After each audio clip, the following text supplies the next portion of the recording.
Have you ever noticed that the moments when you feel most alive are the ones where you have absolutely no idea what's going to happen next? Think about it. Your first kiss, starting a new job, traveling to a foreign country where you don't speak the language. These moments terrify us. Yet, they're always when we feel most human, most present, and most real. What if I told you that this feeling of not knowing, this uncertainty that we spend our entire lives trying to escape, is actually the key to true freedom? Alan Watts, the British philosopher who brought Eastern wisdom to Western minds, spent decades exploring this paradox. He discovered something that goes against everything we've been taught about success, security, and the good life. Today, we're going to dive deep into what Watts called the art of not knowing, and I promise you, by the end of this video, you'll never look at uncertainty the same way again. But first, let me ask you something. How much of your day is spent trying to control things that's completely outside of your control? Your thoughts drift to tomorrow's meeting, next month's bills, whether that person you texted will respond. We live in this constant state of mental chess, always trying to stay 3 moves ahead. But what if this entire approach to life is not just exhausting, but it's actually fundamentally flawed? Watts observed something fascinating about human nature. We have this incredible ability to suffer over things that haven't even happened yet, and probably never will. We create elaborate mental movies about possible futures, most of them disasters, and then we live as if these imaginary scenarios are real. We plan for contingencies that only exist in our minds. We worry about problems that are purely hypothetical, and in doing so, we miss the only thing that actually exists: the present moment. Now, you might be thinking, but surely planning's important. Well, of course it is. Watts wasn't advocating for reckless abandon or complete passivity. He was pointing to something much more subtle and profound: the difference between intelligent planning and neurotic control, the difference between being prepared and being paralyzed by the need for certainty. Think about a master surfer riding a massive wave. They prepare extensively. They understand the ocean. They know their equipment. But when they're actually on that wave, they're not thinking about technique or safety or what could go wrong. They're completely present, responding moment by moment to something that's fundamentally unpredictable. They've learned the art of not knowing while still being incredibly skilled and prepared. This is what Watts meant when he talked about the wisdom of insecurity. Our entire culture is built on the promise that if we just work hard enough, save enough money, find the right person, get the right job, then we'll finally feel secure. But Watts realized that this security is just an illusion. Life is inherently uncertain, and trying to eliminate that uncertainty is like trying to straighten a river. You might succeed temporarily, but eventually the water is going to find its natural course, and often with devastating consequences. Consider the ancient Chinese concept of Wu Wei, often translated as non action or effortless action. It's not about doing nothing, it's about acting in harmony with the natural flow of events, rather than against it. It's about responding rather than reacting. A skilled martial artist doesn't try to overpower their opponent through brute force. They use the opponent's energy and momentum, redirecting it rather than meeting it head on. This requires a deep trust in not knowing exactly what will happen next, but being ready to respond appropriately when it does. Watts noticed that we've somehow convinced ourselves that the thinking mind, with all of its planning and worrying and analyzing, is who we really are. But this is just one aspect of the human experience. There's also intuition, spontaneity, creativity, and love. These don't come from the planning mind. They emerge from something deeper, something that knows without knowing, that acts without overthinking. Have you ever had the experience of trying to remember someone's name, and the harder you try, the more elusive it becomes? But then, when you stop trying, when you're doing something completely unrelated, the name just appears. This is a perfect metaphor for how life works when we stop trying to force everything into predetermined categories. The art of not knowing isn't about being ignorant or unprepared. It's about recognizing that there's a vast difference between knowledge and knowing. Knowledge is information we collect and store. Knowing is alive, dynamic, and responsive to the present moment. You can have all the knowledge in the world about swimming, but until you jump in the water and feel it supporting you, you don't know how to swim. Watts often used a metaphor of life as music. If you're listening to a symphony, you don't spend the entire time anxious, waiting for the end. You don't wish the slow moments would hurry up so you can get to the exciting parts. You allow each moment of the music to be what it is, knowing that the beauty lies not in reaching the final note, but in the unfolding itself. Yet, most of us live life as if life were a problem to be solved rather than a dance to be danced. We approach our existence like we're filling out a form, trying to get all the right answers so we can finally feel relaxed. But what if there were no right answers? What if the question itself is flawed? This brings us to one of Watt's most profound insights about the nature of self. We think of ourselves as separate individuals, isolated units trying to navigate a hostile world. But this sense of separation is itself a kind of illusion. You're not separate from your environment any more than a wave is separate from the ocean. The wave is a temporary formation of the ocean, and you are a temporary formation of the entire universe. When you really understand this, the need for absolute control begins to dissolve.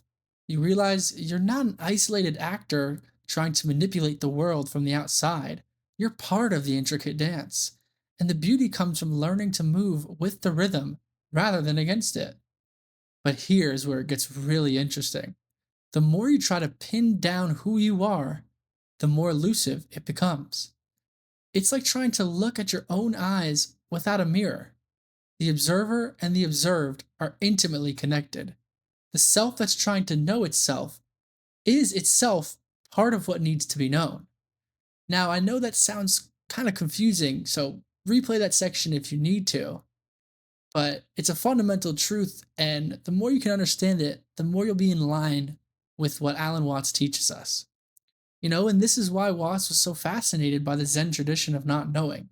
In Zen, there's a phrase, don't know mind, which points to a state of openness, of being present without needing to categorize or control the experience. It's not ignorance, it's a kind of intelligent innocence, like seeing the world with fresh eyes. Think about how children approach new experiences. They don't have elaborated theories about what should happen. They're curious, open, willing to be surprised. They haven't yet learned to be afraid of not knowing. Somewhere along the way, we convince ourselves that not knowing was dangerous, that we needed to have everything figured out to be safe. But what if the opposite's true? What if our obsessive need for certainty is actually what makes us unsafe, rigid, and unable to respond creatively to life's inevitable changes? A tree that's too rigid breaks in the storm, while the one that bends survives. Watts realized that freedom isn't something you achieve by gaining more control over your circumstances. Freedom comes from recognizing that you are life itself, expressing itself as you. You're not a separate being trying to control life from the outside. You are life, looking at itself through your eyes, thinking through your mind, feeling through your heart. This perspective completely transforms how we approach uncertainty.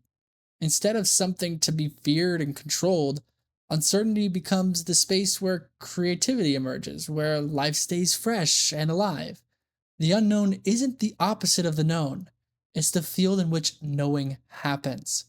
Consider how this applies to relationships. How much suffering comes from trying to control how other people feel about us, what they think, how they'll respond. We create these elaborate strategies to manage our image, to ensure we're liked or respected or loved. But genuine connection happens in moments of authentic uncertainty, when we reveal ourselves without knowing how we'll be received.